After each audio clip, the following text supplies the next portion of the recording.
Want to know how to log in or sign up in Kimi AI from your phone? Well, no worries. So in the previous video, we had created a video on how to log in or sign up to Kimi using your desktop or your PC. So in this video, I'm going to show you through the app itself.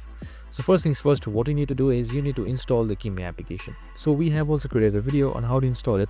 So make sure to watch that.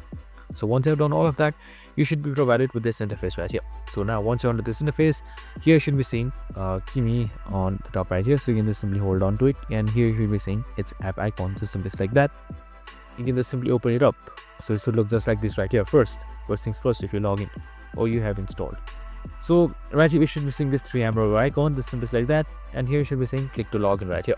Just simply like that again, and now you can select any two: phone number login or continue with Google. So you can just simply select any one of these two. You can just simply successfully sign in after that, and it should show something like this after a while. And that's it. As you can see, all the chats have been restored and you are completely logged in. And that's it. I hope this video helped. If it did, make sure to like, subscribe, and tune in with us for more of these videos. See you in the next one.